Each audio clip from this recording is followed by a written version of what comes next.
I'm going to start off with something a bit controversial today, because I believe there's one thing more valuable than a college education. There's no question in my mind that it's more valuable than a college education, and I don't care where you went to school, whether it's a trade school, a private school, a religious school, your master's degree, or even your PhD, Harvard, or a local community college. This one thing matters more than all the degrees in the world. All of them. The word of the day is work ethic. Welcome to Leading Leaders Podcast. 5-minute videos, 5 days a week. I'm J Loren Norris with Leading Leaders Podcast.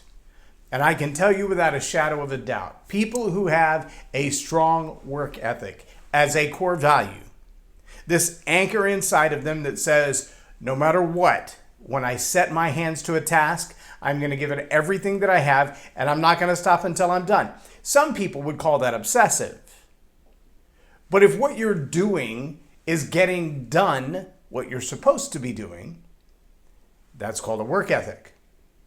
See, the challenge for a lot of young people today, and you see it in all levels of retail. I saw it as early as the 1990s when I was a leader in retail. When I ran retail establishments, at one point there were 2 or 3 that I was overseeing at the same time, 2 different restaurants and a mail and copy place. And we had employees of different levels. We had some that had been there longer than me that were my age or older. We had some that were just high school students or just out of high school. We had college grads and we had high school dropouts.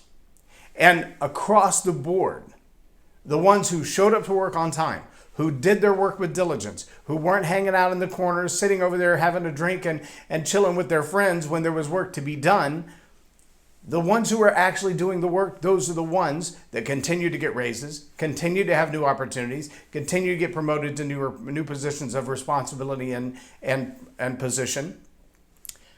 That's the way it works in the world. Even if you just go back to Darwin, the survival of the fittest, the concept of the fittest is that they're the ones doing what needs to be done.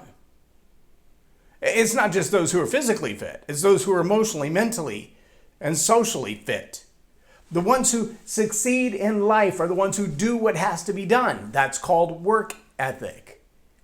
I was talking to somebody just the other day and they said, our hardest problem is not just finding people who want the paycheck, because they all want the paycheck. But they all want to show up and collect the paycheck for sitting at their desk doing nothing.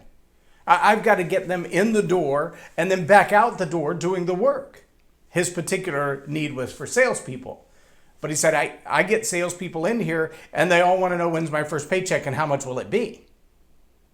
Well, I can understand that from the standpoint of saying, I want to be able to manage my budget. I want to be able to know how much money I'm going to earn. I want to know how long it's going to be before I get my first check. All that makes good sense. But if the only thing driving you is the money, then the only thing driving you is the money. Just be honest about it. If you don't want the job, you don't want the career, you don't want the opportunity, you don't want to excel, you don't want to grow yourself, you don't want to be better than you were yesterday, then unemployment is probably a better place for you. If, on the other hand, you're trying to build a career, you're trying to create a job that maybe one day you can own the place rather than just being an employee of it, you're going to have to apply some work. You're going to have to show up a little early, stay a little later, do a little more work than most people do. I was talking to a young woman last night who's got her own little side business, and it's growing into quite a business. She's staying pretty busy with these little projects that she's doing. But she was talking about one of her competitors that she ran into at a coffee shop.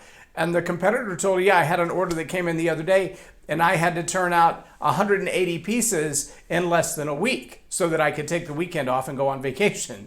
And she's like, 180 of those in a week? Are you kidding? I couldn't get that done. There's no way. There's no way I could get the volume done with all the distractions, et cetera, et cetera. And I said, but obviously it is possible to be done. It's not like we ask someone to put the moon in a matchbox. It's not an impossibility, but it does require the discipline and the work ethic to set aside all the distractions and all the other opportunities for fun until you've finished what you're here to do, the work. If you will make work a core value in your life, work ethic, Show up on time, do the work, do it with diligence, and do it until it's done. You will find yourself in a completely different place in life. Not just collecting a paycheck, but maybe one day actually being the person who signs the paychecks.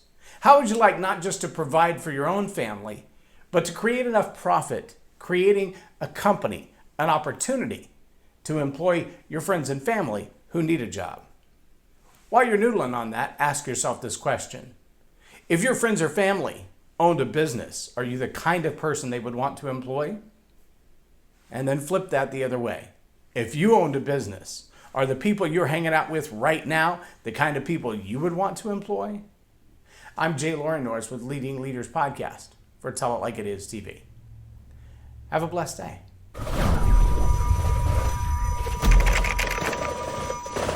Subscribe now for our extensive video library of leadership lessons promoting faith, family, and freedom.